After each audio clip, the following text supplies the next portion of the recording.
இந்த கிறிஸ்துமஸை இன்னும் அழகாக்க காஞ்சிபுரம் SM சில்க்ஸில் 60% வரை சிறப்பு தள்ளுபடி. அருகில் உள்ள ஷோரூமை இப்பவே விசிட் பண்ணுங்க.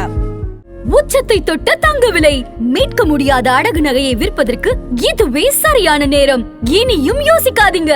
உங்க தங்க நகைய அதிக விலைக்கு விற்க சிறந்த வழி prime gold hub 9840551787.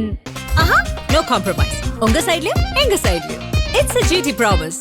GT Holidays, South India's #1 travel brand. ஆதனைகளுக்கு அன்பு வணக்கம். வடக்கு மண்டல திமுக நிர்வாகிகள் மாநாட்டில் தான் நம்ம இருக்கோம். மாநாடு என்பது சிறப்பாக நடந்து முடிஞ்சிருக்கு. முரளி, நீங்களே பார்த்துருப்பீங்க. நிர்வாகிகள் சந்திப்புனாங்க மாநாடவே நடத்தி முடிச்சிருக்காங்க. ஒரு சிஎம் என்ட்ரியில் ஆரம்பிச்சு சிஎம்க்கு வெள்ளிச்சார் கொடுத்த வரைக்கும் ஒரு அதங்கலம் பண்ணியிருக்காங்க திருவண்ணாமலை மாவட்ட திமுக. இது நீங்கள் எப்படி பார்க்குறீங்க? இந்த என்ட்ரியை நம்ம எதிர்பார்க்கல. ஏன்னா அவர் இந்த வழியாக தான் வரப்போறாரு, அவர் கான்வி இப்படி தான் வரப்போறன்றது கூட யாருமே எதிர்பார்க்கல. அவ்வளோ பிரம்மாண்டம். கிட்டத்தட்ட எங்கே பார்த்தாலும் இந்த வெள்ளை புறாக்கள் மாதிரி அவ்வளோ மக்கள் வெள்ளத்தில் அவர் வந்த பொழுது ரொம்ப நெகிழ்ச்சியாக இருந்தது அப்படின்னு தான் சொல்லணும்.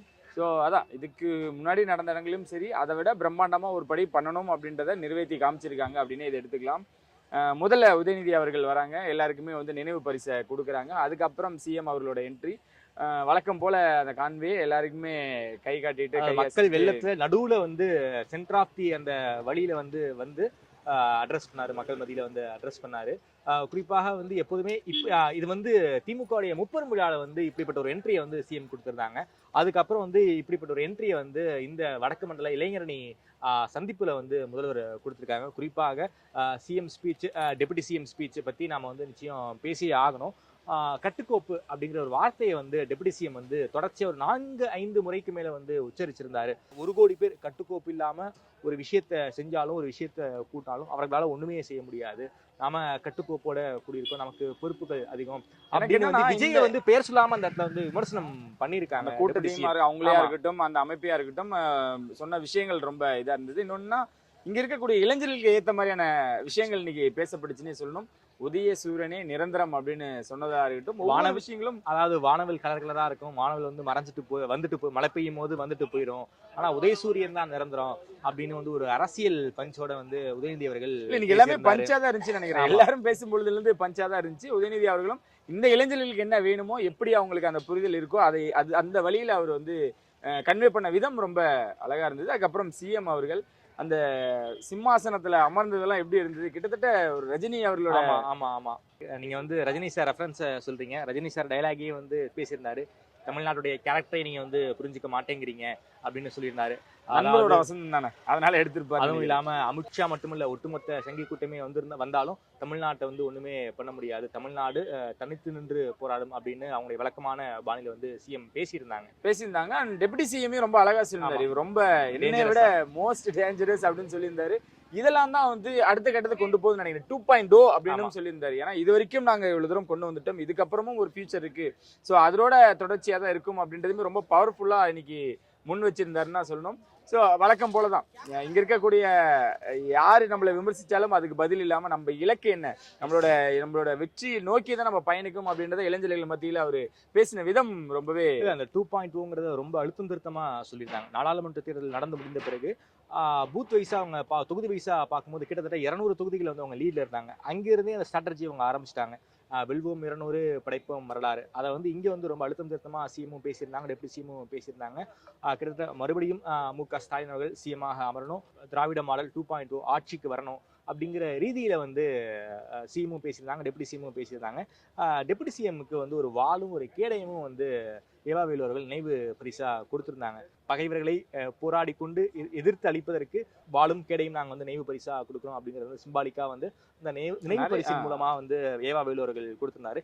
சிஎம்க்கு அதே போல நீங்க அடுத்த முறை நிச்சயம் நீங்க சிஎமாக தான் உட்காருவீங்க, அதற்கு ஒரு சிம்பாலிக் ரெஃபரன்ஸாக நாங்க ஒரு வெள்ளி சேர், ஒரு சிம்மாசனமாவே தான் கொடுத்திருந்தாங்க.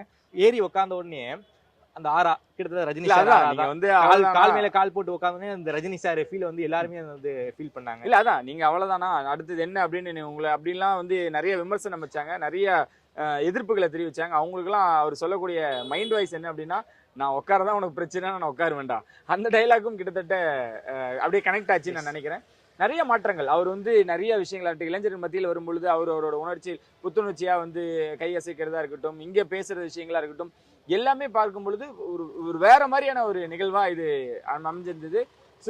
சொல்ல முடியாது நம்மளுக்கு என்ன அப்படின்னா, இந்த இளைஞர்களோட படை அப்படின்றது நீங்க சொன்ன மாதிரி தான் நம்ம ஆரம்பத்திலேயே பேசியிருந்தோம். வந்தது கிட்டத்தட்ட ஒரு 1.5 லட்சம் அப்படின்னு எடுத்துக்கலாம். இதை தாண்டி இருக்காங்க. இது வந்து சில பகுதிகள் மட்டும்தான். இது வந்து நிர்வாகிகள் மட்டும்தான், உறுப்பினர்கள் கிடையாது. நிர்வாகிகள் மட்டுமே வந்து எங்க கிட்ட வந்து 1.5 லட்சம் பேர் இருக்காங்கன்னு மற்ற கட்சிகளுக்கு காட்டுறாங்க. எங்க கிட்ட கிராஸ் ரூட் வரைக்கும் எங்க கிட்ட வந்து கட்டமைப்பு இருக்கு. அதாவது கட்டமைப்புனா காலையில சொன்னதுதான், இளைஞரணி செயலாளர்ல ஆரம்பிச்சு ஒரு பாகம் வரைக்கும் எங்கிட்ட எந்த கட்டமைப்பு இருக்குங்கிறத வந்து இந்த 1.5 லட்சம் பேர் வந்து இங்க வந்து காட்டியிருக்காங்க. உறுப்பினர்கள் மட்டும்தான் 1.5 லட்சம் பேர். நிர்வாகிகள் எத்தனை லட்சம் பேர் இருக்காங்கன்னு நமக்கு தெரியாது. ஒட்டுமொத்தமா திமுக நிர்வாகிகள்ட்ட நாம பேசும்போது வடக்கு மண்டலத்துல மட்டும் 1.30 லட்சம் நிர்வாகிகள் இருக்காங்க. நீங்க ஒட்டுமொத்தமா நீங்க வந்து தமிழ்நாடு நீங்க வந்து கால்குலேட் பண்ணி பாத்தீங்கன்னா ஒரு 5 லட்சம் நிர்வாகிகள் இருப்பாங்க, ஒரு 50 லட்சம் உறுப்பினர்கள், அதாவது இளைஞரணியில இருப்பாங்க. இளைஞரணியில இருக்கக்கூடிய உறுப்பினர்கள் மட்டுமே 50 லட்சம் நம்பர்ஸை வந்து அவங்க சொல்றாங்க. அதான் இனி வந்தது வந்து பாதி அப்படின்றப்ப இவ்வளவு ஒரு படையை திரட்டிட்டாங்க. கால்வாசி தான், கால்வாசி தான். இன்னும் 4 மண்டலங்கள் இருக்கு. தெற்கு இருக்கு, வடக்கு இருக்கு, மேற்கு இருக்கு, மத்திய மண்டலம் இருக்கு. இன்னும் 4 இந்த படையை பார்க்கும் பொழுது கண்ணு கட்டின வரைக்கும் இருந்தாங்க அப்படின்னு எடுத்துக்கலாம். இன்னொரு விஷயம் என்னன்னா, இந்த கட்டமைப்புன்னு நம்ம ஒண்ணு பேசிடலாம். இங்கேயும் ஒரு சிலர் மேல ஏறினாங்க. ஆனா அவங்களோட சொல்லுக்கு இணங்க அவங்க உடனே வந்து இறங்கிட்டாங்க. இதுவே வந்து மற்ற கட்சிகள் கூட்டத்துல வந்து அப்படி வந்து போலீஸே சொன்னாலும் வந்து இறங்காத நிகழ்வுலாம் நாம வந்து பாத்திருக்கோம். மருத்துவர்கள் அவங்களோட பங்குமே மிக சிறப்பா பண்ணியிருந்தாங்க. ஏன்னா குட்டி ஒரு ஹாஸ்பிட்டல்ல இங்க 2 இடத்துல ரன் பண்ணிருந்தாங்க. வெளியும் சரி உள்ளேயும் சரி வந்து ஒரு 2 ஹாஸ்பிட்டல் கிட்ட ரன் பண்ணிருந்தாங்க.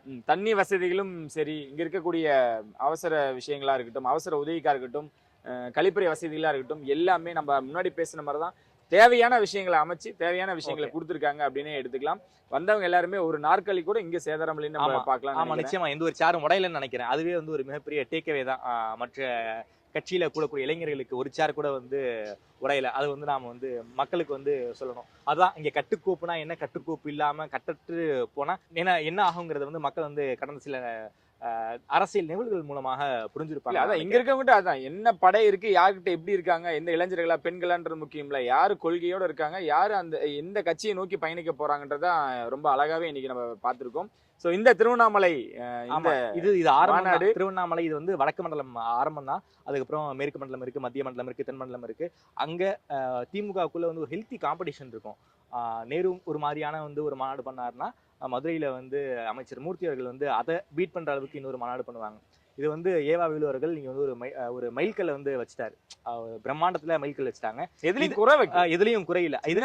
இதை பீட் பண்ற மாதிரி தான் அடுத்தடுத்த நிகழ்வுகள் மாநாடுகள் இருக்குன்னு நினைக்கிறேன். அந்த ஹெல்த்தி காம்படிஷன் எது வரைக்கும் போகும் நமக்கு தெரியாது. அடுத்த மாநாடு வந்து வெஸ்ட் ரீஜியன்ல நடக்கலாம். செந்தில் பாலாஜி என்ன பண்ணுவாருன்னு நம்மளால வந்து யோசிக்கவே முடியாது. அந்த அளவுக்கு நடந்த அகிலே ஒரு வெற்றியை கொடுத்தவர். முப்பெரும் விழாக்கு முன்னாடி கரூர் பாகமோகர்கள் கூட்டத்தையே ஒரு மிகப்பெரிய ஒரு மாநாடு மாதிரி நடத்தி காமிச்சிருந்தாரு. ஸோ வடக்கு மண்டலம், தென் மண்டலம், மத்திய மண்டலம் எல்லாருமே ஜெயின்ஸ் அங்க என்ன பண்ண போறாங்கிறது ஒரு மிகப்பெரிய வந்து ஆச்சரியம் தான். இந்த விஷயத்தை பொறுத்த வரைக்கும் இளைஞர் நிர்வாகிகள்கிட்ட பேசும்போது 1.5 லட்சம் பேருமே அது வந்து அவங்க ப்ராசஸ் நம்ம கிட்ட சொன்னாங்க. நாங்க வந்து யாரையுமே நாங்க வந்து நாம்கி வாசிவுக்கு எடுக்கல.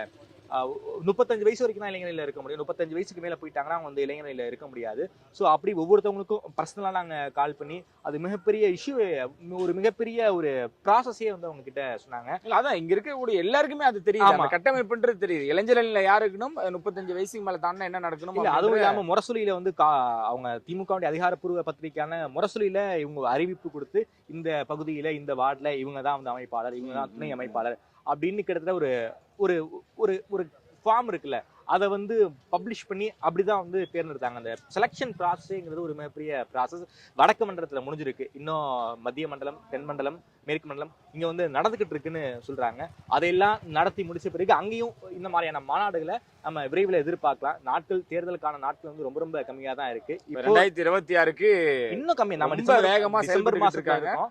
ஜனவரி, பிப்ரவரி மாசம் வந்து எலெக்ஷன் டேட் எப்போன்னு அறிவிச்சிருவாங்க. அதுக்கப்புறம் வந்து கோட் ஆஃப் கான்டாக்ட் வந்துடும். மார்ச் மாசம் எல்லாம் பிரச்சாரம் ரொம்ப உக்கிரத்துல இருக்கும். ஏப்ரல் 2nd or 3rd வீக்ல வந்து எலெக்ஷன்ஸ் வருவதற்கு வாய்ப்பு இருக்கு. இன்னும் ஒரு 3 மாசம் தான் இருக்கு. 3 மாசம் கூட கிடையாது, இன்னும் 2 மாசம் தான் இருக்கு. இன்னும் 2 மாசங்கள்ல பல்வேறு மாநாடுகள், பொதுக்கூட்டங்கள் அப்படின்னு வந்து தமிழ்நாடு அரசியல் கிழமை ரொம்ப ரொம்ப பிரபரப்பா இருக்கும்போது இந்த மாநாடு பொறுத்த வரைக்கும் அவங்களுக்கு வெற்றி மாநாடு, நிச்சயமா வெற்றி மாநாடு தான். நிச்சயமா இது வெற்றி மாநாடு கிடையாது, இது வந்து ஒரு இளைஞரணி சந்திப்பு தான். சந்திப்பே மாநாடு மாதிரி நடத்தியிருக்காங்க. வரக்கூடிய நாட்கள்ல என்ன பண்ண போறாங்கிறது திமுக நிர்வாகிகளுக்கு தான் தெரியும். இது வந்து நிறைய விஷயங்களை வந்து இந்த ஒரு பத்திரிகையாளராக ஒரு பெரிய அனுபவத்தை கொடுத்துட்டு வரக்கூடிய மாநாட்டில் திமுக என்ன செய்ய போறாங்கிறத நானுமே ஆவலாக வெயிட் பண்றேன். கண்டிப்பா ரொம்ப நன்றி.